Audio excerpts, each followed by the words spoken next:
Alors on va essayer tout de suite de voir si la technologie de reconnaissance faciale fonctionne sur mon Google Pixel. La première chose que je vais faire, c'est de le déverrouiller avec le bouton marche arrêt. Et là, si je slide vers le haut, ça débloque mon téléphone et j'arrive sur l'écran principal. Donc ça a fonctionné, tout est bon. Bonjour et bienvenue dans cette nouvelle vidéo. Comme vous avez pu le voir dans le titre, on va parler de la reconnaissance faciale version Google. Alors c'est une technologie qui n'est pas forcément récente puisque ça fait à peu près 3 ans maintenant qu'on peut l'utiliser pour déverrouiller notre smartphone Google, mais elle est un petit peu cachée dans les réglages, donc pas forcément connue.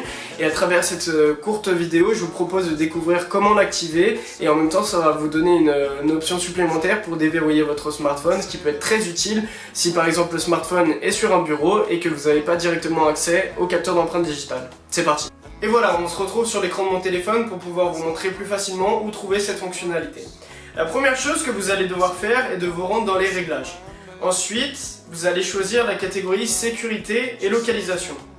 La deuxième catégorie qui va nous intéresser est celle appelée Smart Lock. Donc là, le téléphone va vous demander votre code PIN. Vous rentrez votre code PIN, moi je l'ai rentré, tout le monde l'a vu bien sûr. Ensuite, la catégorie qui va nous intéresser est celle visage vérifié.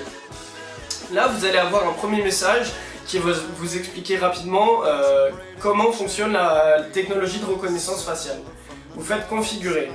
Ensuite, vous allez avoir un deuxième message qui va vous indiquer quels sont les endroits les plus appropriés pour configurer la technologie. Vous faites suivant.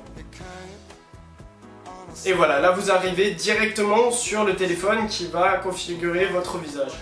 Voilà, donc le téléphone a bien ajouté mon visage, tout est bon. Il me dit que tout est prêt et on va l'essayer tout de suite. Donc on va verrouiller notre téléphone et là on a deux options pour utiliser la technologie de reconnaissance faciale.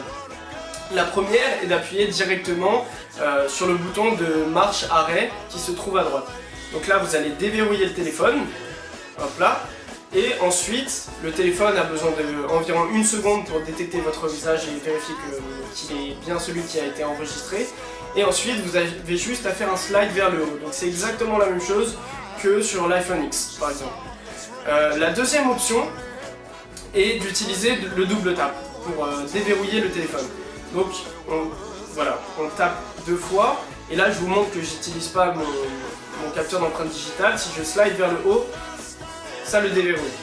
Voilà, donc en gros vous allez avoir un petit icône qui se trouve au milieu en bas avec un portrait et ensuite vous allez voir un cadenas déverrouillé qui va vous permettre de savoir quand le téléphone a reconnu votre visage. Donc je vais vous montrer ça rapidement.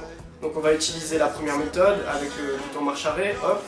On voit le portrait et ensuite le petit cadenas qui s'est déverrouillé. Et là si je slide vers le haut, tout est bon. Voilà, donc je vous remonte rapidement.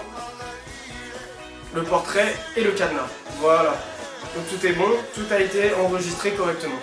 Je vais vous faire un petit disclaimer, donc si vous avez des jumeaux ou des personnes de votre famille qui vous ressemblent très fortement, ça peut tromper le téléphone au niveau du visage, donc si vous avez quelqu'un qui vous ressemble fortement, je vous conseillerais pas d'utiliser cette technologie, mais si c'est pas un problème pour vous, ça peut être très intéressant d'utiliser cette technologie de reconnaissance faciale, puisque comme j'ai pu le dire, ça vous permet d'utiliser une méthode de déverrouillage en plus.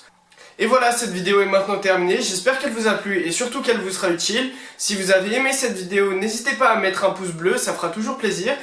Si vous avez particulièrement aimé cette vidéo, n'hésitez pas à vous abonner, je ferai d'autres vidéos sur le monde Android mais également sur le monde iOS vu que j'ai la chance d'avoir les deux. D'ici là, je vous remercie et je vous dis à la prochaine.